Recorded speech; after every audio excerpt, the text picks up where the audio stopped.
Startup blog part 9 में आप सभी लोगों का बहुत बहुत स्वागत है। तो दोस्तों अभी कल के दिन गणेश चतुर्थी थी और हमने गणेश चतुर्थी पर अच्छे अच्छे ऑफर निकाले तो हमें उसका एक पॉजिटिव रिजल्ट दिखा है जिसको हम दिखाने वाले हैं। और आज के इस ब्लॉग में आप सभी लोगों का तहे दिल से बहुत बहुत धन्यवाद करना चाहूंगा, क्योंकि जो हमने अपने स्टार्टअप के लिए फेसबुक पेज बनाया था उस पर फाइनली 10,000 फॉलोवर कंप्लीट हो गए। पता नहीं चला ये जर्नी कब शुरू हुई थी और शुरू होते होते 10,000 लोगों को हम अपने साथ ज्वाइन कर चुके हैं अपने फेसबुक पेज पर। तो बहुत सारी चीजें आज के इस ब्लॉग में आपको दिखाने वाले हैं, बहुत कुछ समझाने वाले हैं और बहुत सारी समस्याएं भी आई हैं 2 दिन के अंदर, उनके बारे में भी डिस्कस करेंगे। तो चलिए आज के इस ब्लॉग को शुरू करते हैं। लेकिन आप लोगों से एक निवेदन करना चाहूंगा कि इस ब्लॉग को पहले ही लाइक कर दीजिए और शेयर बटन पर क्लिक करके इस ब्लॉग को ज्यादा से ज्यादा लोगों तक शेयर जरूर करिए। 14 और 3 17 यानी कि 17 सेटअप हमने अभी रेडी किए हैं, इनके ये सामान को तैयार कर रहे हैं और आज इशू क्या आया वो भी मैं आपको बताता हूं। तो यहाँ पर मैं और मेरे बड़े भाई दोनों बैठ के काम कर रहे। 2 दिन से एक बड़ी समस्या आ रही थी हमें अपने बिजनेस में। होता क्या है कि हमारा सारा काम हमारे हाथ में होता है एक काम को छोड़ के, और वो काम सबसे ज्यादा हमें परेशान करता है। वो काम होता है माल को एक जगह से दूसरी जगह भेजना, और जिसमें यूज होती हैं कुरियर कंपनियां। और कुरियर कंपनियों के लगातार नाटक बने ही रहते हैं और हमारे साथ तो कुछ ज्यादा ही इशू होते हैं। तो 2 दिन से काफी ज्यादा इशू हो रहे थे और 2 दिन बाद ये इशू सॉल्व हुआ है, वो मैं आपको दिखाता हूं। और ऐसे तैसे इधर उधर से जुगाड़ करके काम चला रहे हैं, नई नई कुरियर कंपनियों से टाई अप कर रहे हैं और उसके बाद बड़ी मुश्किल से काम चल रहा है। तो सबसे बड़ा इशू आ रहा है कुरियर कराने का। फाइनली आज तो सॉल्व हो गया वो इशू, और इशू क्या आ रहा था वो भी बताऊंगा, लेकिन उससे पहले पार्सल रेडी करते हैं। तो इतना सारा माल तो हमारे पास पहले से पड़ा हुआ था, चलिए इनको भी ओपन कर लेते हैं और सामान को लगा देते हैं। हमने डिसाइड किया कि पैकिंग बाद में करेंगे, जो सामान आया है उसको काउंट कर लें, जैसे कोई कमी हो कोई सामान में या माल कम आया हो तो तुरंत शिकायत हो जाती है। तो जो मैन्युफैक्चरर हैं वो भी जल्दी सुनवाई कर लेते हैं, अगर लेट करेंगे तो वहाँ पे भी दिक्कत रहती है। फाइनली तीसरा कार्टून भी खाली हो रहा है और यहाँ पे ये सामान लगाया जा रहा है। फाइनली हमने सामान लगाना तो शुरू कर दिया, आप ये देख सकते हैं भाई साहब इतनी ऊंची लाइन हो गई, एसी से टच होने वाली है। तो इतने सारे माइक हैं, काफ़ी महंगे ये माइक आते हैं, लेकिन फिर भी हमने काफ़ी स्टॉक कर दिया, आप ये देख सकते हैं। फाइनली सामान तो हमने सारा के सारा लगा दिया और ये देख सकते हो आप कहाँ तक सामान लग गया। ये सारे माइक हैं जो कि मीडिया माइक होते हैं। बाकी का जिन जिन का काम रेडी हुआ है उन सभी के पार्सल हम तैयार कर रहे हैं और उनका सामान निकाल के यहाँ पे रखते जा रहे हैं। उसके बाद सारा सामान रख जाएगा तो उन्हें पैक करके कुरियर करा देंगे। हमने काफ़ी सारे पार्सल पैक कर दिए, आप ये देख सकते हैं 7-8 कस्टमर के पार्सल रेडी हो गए हैं, बाकी के कुछ लोगों का काम पेंडिंग है। अभी मैं दिखाता हूँ कितना टाइम हो गया है। अभी जो टाइम हो गया है रात के 12 बजने वाले नहीं, सॉरी 12:22 हो गई हैं। आप ये देख सकते हैं 12:22 हो गई हैं। अब सोने के लिए जा रहे हैं तो 1-1:30 बज जाएगा सोते सोते। फिर मिलते हैं कल आपसे और दिखाते हैं कि क्या क्या काम और होता है। लगभग उस टाइम हो गया है 12 बज गए हैं और मैं एक बार ऑफिस में आ चुका हूं और उसके बाद नीचे गया, कुछ खा के आया और उसके बाद फिर से ऑफिस में आ गया।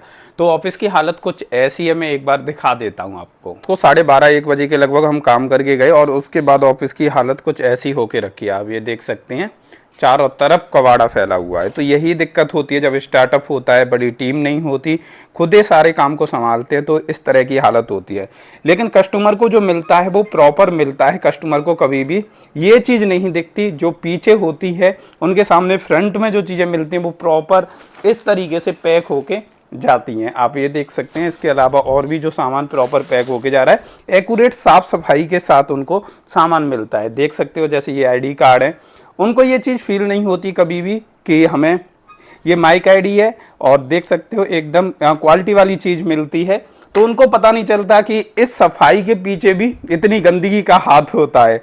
तो देखो ये ID कार्ड है, उनको जो सामान जाता है वो प्रॉपर सामान जाता है, वो कभी ऐसी गंदगी से होके तो गुजरता है लेकिन एकदम साफ सुथरा सारी चीज़ें होके जाती हैं। तो चलिए मैं आ चुका हूँ और मुझे यहाँ पे अपनी डेस्क पे बैठना है और काम शुरू करना है। तो चलिए शुरू करते हैं। आपको पता होगा कि मीडिया से रिलेटेड सभी सामान हमारे पास मिल जाता है, जिसमें सबसे बड़ी कैटेगरी है माइक की।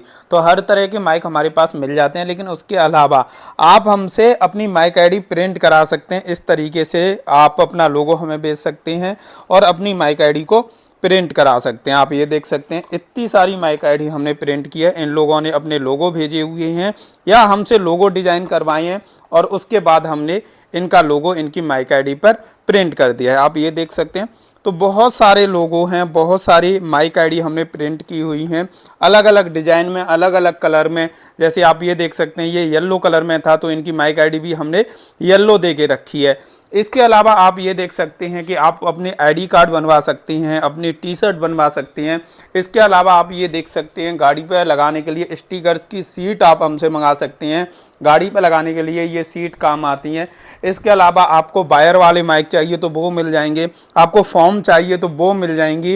यहाँ पे वायरलेस माइक चाहिए कैमरे के लिए तो वो भी मिल जाएंगे। इसके अलावा ब्लूटूथ वाले वायरलेस माइक चाहिए तो ये भी आपको मिल जाएंगे। इसके अलावा ये शॉटगन आपको माइक चाहिए तो ये भी मिल जाएंगे। इसके अलावा ये माइक आईडी चाहिए आपको तो वो भी मिल जाएंगी। यानी कि मीडिया से रिलेटेड सारी चीज़ें मिल जाती हैं।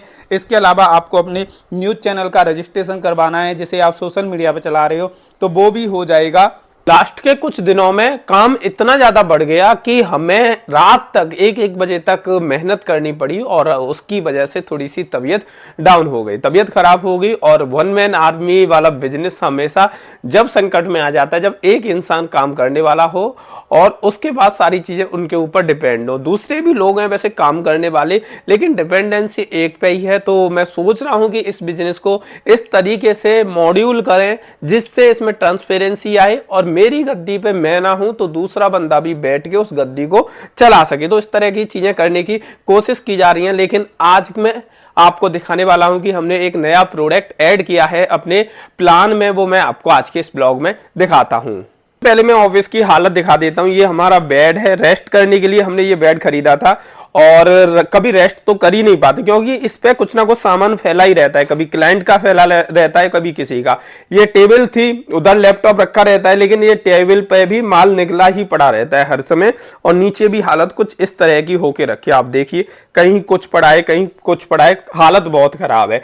अगर बिजनेस में ये चीज मानी जाती है कि ज्यादा इधर उधर माल फैला रहता है तो बिजनेस चलता है। आप मान सकते हैं कि चलता है जब चीजें उठती है, इधर जाती है उधर जाती है, वीडियो कॉल पे दिखाती है। अब नया प्रोडक्ट क्या है आप ये देख सकते हैं। अभी सैंपल के तौर पे हमने कुछ पीस बनवाई हैं और क्या चीज है ये वो मैं आपको दिखाता हूं। तो ये आप देख सकते हैं, ये की होल्डर है, इस पे डिजिटल मीडिया मेंशन है, यानी कि गिफ्ट के तौर पर हम ये भी साथ अब अपने क्लाइंट्स को भेजा करेंगे। तो ये अपनी चाबी वगैरह में लगा सकते हैं। बाकी का और भी हम बहुत सारा सामान देते हैं, आपने पुरानी वीडियो में देखा होगा।